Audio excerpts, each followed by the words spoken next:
प्रणाम। ओम नमः शिवाय। भारत में आपने बहुत सारे अखाड़े देखे होंगे, जैसे 10 नामी अखाड़े हैं, या संप्रदाय देखे होंगे, अलग अलग मठ देखे होंगे, जैसे नाथ संप्रदाय है। इस तरह से अनेकों उदासीन एक संप्रदाय है उदासीन आचार्यों का। तो अनेकों इस तरह के अखाड़े, मठ और ये संप्रदाय भारत में चलते हैं, जिनकी अपनी अपनी मान्यताएं हैं, नियम हैं, उनकी अपनी एक अलग दुनिया है। और वो लोग मुझको बड़े अजीब तरीके से देखते हैं, मानो मैं इस पृथ्वी पर एलियन हूँ। क्योंकि बहुत सारे लोग पूछते हैं कि कुंभ में आप नज़र नहीं आते। ये बात सही है, मैं कुंभ जाता ही नहीं। बहुत सारे लोग ये पूछते हैं कि आपका कोई मठ इन अखाड़ों के साथ है नहीं, आपका बहुत ज़्यादा लेना देना इन अखाड़ों के साथ है नहीं, और ऊपर से आप गृहस्थी भी हैं और एक योगी की तरह भी रहते हैं। तो ना तो आप गृहस्थी हुए और ना ही आप योगी हुए। तो ऐसे में बहुत सारे लोगों का ये आरोप भी रहा है मुझको देख कर के, क्या मैं हिंदू धर्म के ऊपर विश्वास भी करता हूँ, या मैं जिस सिद्ध धर्म की बात करता हूँ वो आखिर है क्या।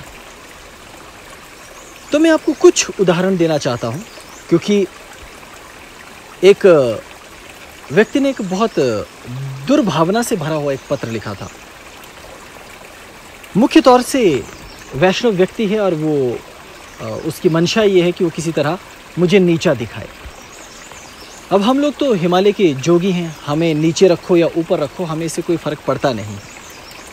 हालांकि मुझे उत्तर देने की आवश्यकता नहीं थी, लेकिन मुझे लगा कि शायद उत्तर देने से आप लोगों का भी ज्ञान अर्जन हो जाए। क्योंकि मुझे ये पत्र में लिखा गया कि आपका जो संप्रदाय है या आपकी जो पीठ है, इसके बारे में हम जानते नहीं हैं, हमने कहीं कोई अखाड़ा देखा नहीं, हमने आपका कोई ऐसा मठ देखा नहीं। तो आप अपने आप को स्वयंभू मानते हो क्या? आप अपने आप ही पैदा हो गए रातों रात? तो मुझे ये बताना होगा, आज इसका उत्तर देना होगा। और मुझे ये भी कहा गया जो जिन देवी देवताओं की आप साधना आराधना कराते हैं, उसमें से अलग अलग धर्मों में कुछ बौद्ध धर्म के लोग उनकी उपासना करते हैं, और इस तरह से कुछ ऐसे देवी देवता हैं जो हिंदू धर्म के देवी देवता है ही नहीं। तो मैंने सोचा क्यों ना आज यहाँ से मैं आपको इन सब चीज़ों पर थोड़ा सा प्रकाश डाल ही दूँ। अच्छा, मेरे कुछ प्रश्नों का उत्तर दीजिए। जैसे मैं उन व्यक्ति का नाम नहीं ले रहा, चाहूँ तो मैं ले सकता हूँ, लेकिन ये उनके लिए बुरा होगा, तो वो अवश्य देख रहे होंगे, सुन रहे होंगे। मेरे कुछ प्रश्न का उत्तर दो। क्या आपने कभी किसी ऐसे देवता का नाम सुना है जिसका नाम हो जहड़ देवता? क्या आपने किसी ऐसे देवता का नाम सुना है जिसका नाम हो खोड़ू देवता? क्या आपने किसी ऐसे देवता का नाम सुना है जिसका नाम हो खरीड़ू देवता?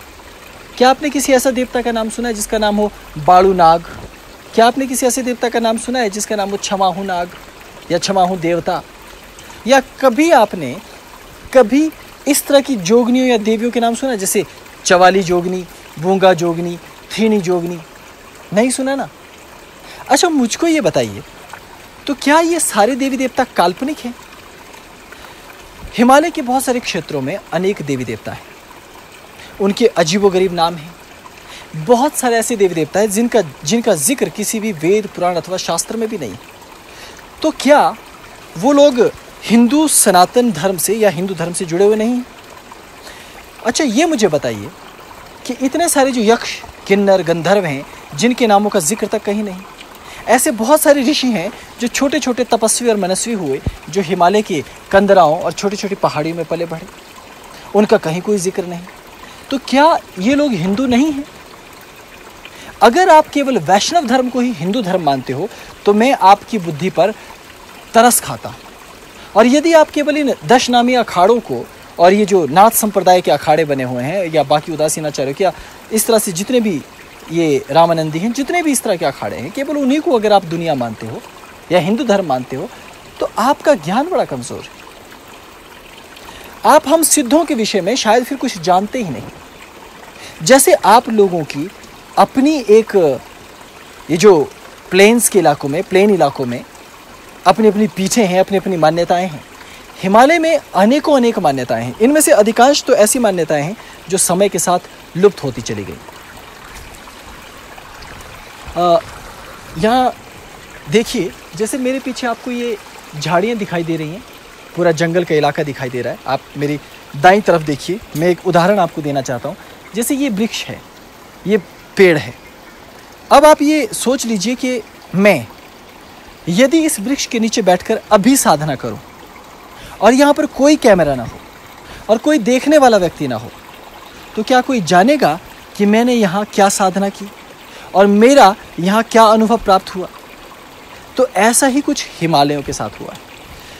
शायद आप में से बहुत कम लोग हैं जो ये जानते हैं कि हिमालय बहुत बड़ा भंडार रहा।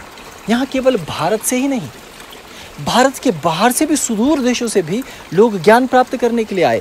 और आपको जानकर हैरानी होगी, आपका ज्ञान वर्धन कर दूं, जिन देशों को आप आज मुस्लिम कंट्रीज कहते हैं ना, वहाँ से भी बहुत सारे लोग इन हिमालयों पर आए और यहाँ आने के बाद उन्होंने अजीबोगरीब दिखने वाले देवी देवताओं की साधना आराधना की, उनसे सिद्धियाँ और ज्ञान प्राप्त किया और यहीं पर आखिरी सांस तक वो लोग रहे और यहीं उन्होंने अपने प्राणों का त्याग किया। तो हिमालय में सिद्धों की एक ऐसी परंपरा है जिसके विषय में आप कुछ भी नहीं जानते। आप यदि सिद्धों के विषय में कुछ जानते हैं तो वो 84 सिद्ध हैं जो कि बहुत आधुनिक काल में पैदा हुए, लेकिन उन 84 सिद्धों से पहले पुरा काल में पहले तांत्रिक 84 सिद्ध पहले हो चुके, लेकिन उनको आप नहीं जानते। अनेकों इस तरह के देवी देवता हैं, जिनमें से मैंने कुछ देवी देवताओं के नाम आपको बताए जो कि हिमाचल प्रदेश के कुल्लू ज़िला के और मंडी ज़िला के आसपास आपको मिल जाएंगे। लेकिन अगर आप पूरे हिमाचल में जाएं तो ऐसे ऐसे देवी देवता हैं कि आप उनका नाम सुनकर हैरान हो जाएंगे कि अजी ऐसा भी हो सकता है क्या। और अगर आप उनके देवी देवताओं को मानने वाले लोगों से पूछेंगे कि ये देवी देवता कौन है, तो उनके पास कोई संतोषजनक उत्तर नहीं है, क्योंकि वो भी भूल चुके हैं। अधिकांश तो इस फेर में लगे हुए हैं कि उन देवी देवताओं को किसी न किसी आधुनिक देवता से जोड़ दिया जाए। जैसे कि एक देवता है, देवता क्षमा हूँ, उनके लोग ये सिद्ध करने पर जुटे हुए हैं कि वो भगवान विष्णु का अवतार है, हालांकि है नहीं। खैर, मैं इस लफड़े में नहीं पड़ूंगा, ये उनकी मान्यता है, उनको मानने दीजिए। असलियत क्या है वो मैं अच्छी तरह जानता हूँ। इसी तरह से बहुत सारे ऐसे देवी देवता हैं जिनको अब हम सनातन, यानी वो सनातन जो जिसको आप वैष्णव धर्म मानते हैं, उसके मुताबिक सांचे में ढालने की कोशिश में लगे हुए हैं, जो कि सरासर गलत है, हमें नहीं करना चाहिए। तो जिस पीठ को मैं मानता हूँ वो पीठ बड़ी अजीब है। इसका कोई एक स्थान विशेष नहीं है, यहाँ पर केवल गुरु लोग रहते हैं और पूरे हिमालय के ज्ञान को वो संचालित करते हैं और मुझे वो ज्ञान उस परंपरा से मिला है। यदि आप ये देखना चाहें कि मैं कुंभ में स्नान करने हरिद्वार आऊँगा या कुंभ में स्नान करने इलाहाबाद आऊँगा, तो ये आपका भ्रम है। जब आपका कुंभ होता है ना, हम हिमालय के दिव्य पर्वतों के मध्य में जो झीलें होती हैं वहाँ स्नान करते हैं।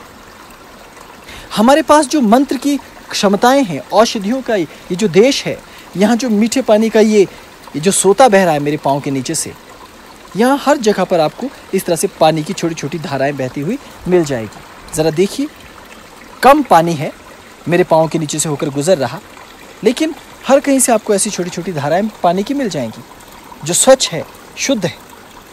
तो ऐसे लोग जो मुझ पर सवाल खड़े करना चाहते हैं या हमारी परंपरा पर सवाल खड़ा करना चाहते हैं, शायद वो ये भूल रहे हैं कि यदि गलती से भी मैंने आप लोगों पर सवाल खड़े कर दिए ना, तो आपके अखाड़े भी सकते में आ सकते हैं। वो इसलिए क्योंकि आपकी उम्र अभी बहुत ज़्यादा नहीं है। कुछ 100 सालों से ही आपके ये अखाड़े, आपके ये संप्रदाय शुरू हुए हैं।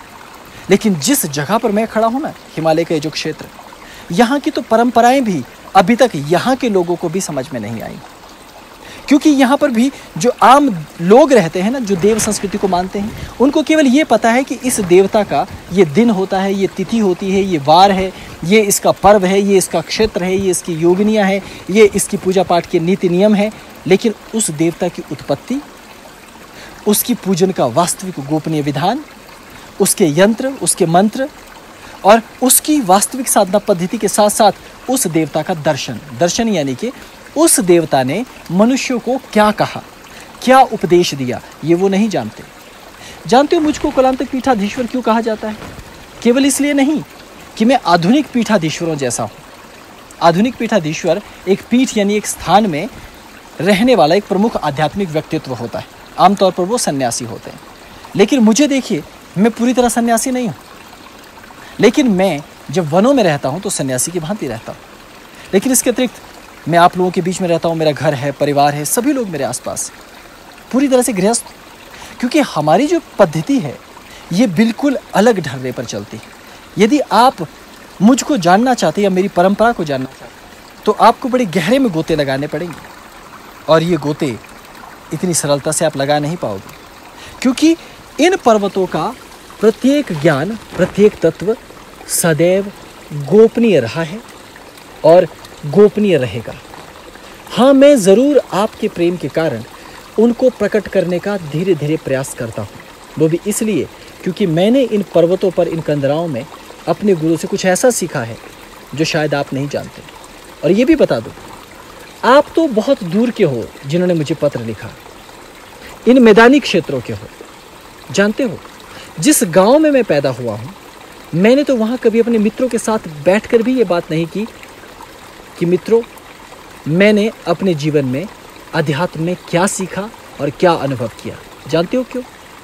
क्योंकि यहाँ के देवी देवताओं के कुछ नियम हैं, वो सभी चीज़ों को गोपनीय रखने को कहते हैं। इनका एक मंत्र है, इनका एक वाक्य है, सूत्र वाक्य। देवता कहते हैं कि हमारा आदि अंत किसी ने प्राप्त नहीं किया, इसलिए हमारा आदि अंत खोजने मत निकलना। बड़े बड़े ऋषि मुनि हमारी अंत और तह को नहीं प्राप्त कर पाए, तो तुम नहीं कर पाओगे। इसलिए मैंने जो भी अर्जित किया, जो भी प्राप्त किया इस हिमालय के क्षेत्र में अपने गुरुओं से, देवी देवताओं से, उसे मैंने अपने तक रखा है। इसलिए मेरी तुलना तुम आज के किसी साधु, संत, महात्मा, किसी शंकराचार्य अथवा किसी अन्य व्यक्ति से नहीं कर सकते, क्योंकि मैं एक आदिवासी क्षेत्र में रहने वाला व्यक्ति हूँ, या एक साफ शब्दों में कहूँ तो मैं आदिवासियों का पीठाधीश्वर हूँ। क्यों? क्योंकि हम जिन देवी देवताओं को मानते हैं वो शायद अब आपकी नज़र में आदिवासी देवी देवता हो गए। इसलिए समझना थोड़ा जटिल है, लेकिन आप फिर भी प्रयास करते रहिए। मैं इससे अधिक कुछ कहने वाला नहीं हूँ, मैंने चंद उदाहरण दिए। हमारे यहाँ सारी चीज़ें अलग तरीके से चलती हैं। जैसे आपने कभी षोडश मातृकाओं के नाम सुने? उनको 16 सुरगणी कहते हैं यहाँ पे। अब सोचिए, षोडश मातृकाएं और 16 सुरगणी, आपको अंतर लगा या नहीं? योगिनियों को जोगिनियां कहा जाता है, यक्षों को और यक्षिणियों को जाछणियां कहा जाता है, यक्षिणियों को जाछणियां कहा जाता है। सोचिए, तो इसलिए मैं जिस जगह पैदा हुआ हूं ना, मेरी तुलना आप किसी संस्कृत के विद्वान से मत कीजिए, मेरी तुलना आप किसी शंकराचार्य से मत कीजिए, मेरी तुलना आप अपने साथ भी मत कीजिए, क्योंकि मैं आपके किसी भी ढांचे में फिट होने वालों में से नहीं हूं। मैं शिव का एक आदिवासी भैरव हूं, इसलिए मेरी पद्धतियां बिल्कुल अलग हैं सारी दुनिया से। इसलिए बहुत सारी ऐसी पद्धतियां हैं जो बौद्ध धर्म में भी आपको मिलती है, लेकिन मेरे पास भी आपको मिलती है, क्योंकि बौद्ध धर्म में भी वो पद्धतियां हमारे ही संप्रदायों से गई। आप आधुनिक नवनाथों और नाथ संप्रदायों से, जो 12 उनके पंथ हैं, आई पंथी इत्यादि, उन नाथों से मुझे मत जोड़िए। हाँ, ये अवश्य है कि मैंने नाथ पंथ के एक गुरु से दीक्षा जरूर ली है, आनंदनाथ जी महाराज से, हरिद्वार में। अब वो पूर्ण हो चुके हैं, समाधिस्थ हो चुके हैं, क्योंकि मुझे उनसे बड़ा प्रेम था, उनकी तपस्या देखकर मुझे प्रेरणा मिलती थी। लेकिन इसके अतिरिक्त मेरा नाथ संप्रदाय से कोई ज़्यादा लेना देना नहीं है, सिवाय इससे कि मैंने उनको अपना गुरु बनाया। लेकिन मैं किसी भी आधुनिक नाथ परंपरा की शैली को नहीं मानता। देखिए, मैंने कान में कोई चीरा नहीं लगाया। क्यों? क्योंकि मैं जिस परंपरा का पीठाधीश्वर हूं ना, वो सिद्धों की परंपरा है, योगिनी सिद्धों की परंपरा। तो इसलिए मुझको जानना है तो आपको अपना दिल खुला रखना होगा। और ये याद रखिए कि मैं हिंदू धर्म का ही हिस्सा हूँ।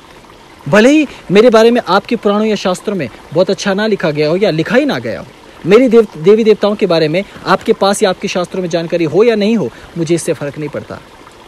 लेकिन आदिवासी क्षेत्रों में ये देवी देवता आज भी हैं, इनकी साधना पद्धतियाँ हैं, और मैं वहीं का तो हूँ। इसलिए अपना ज्ञान बढ़ाइए और अपने भारत के इस ज्ञान को विश्व भर में जाने दीजिए। सवाल मुझ पर नहीं उठाइए, अपने ऊपर उठाइए कि आपका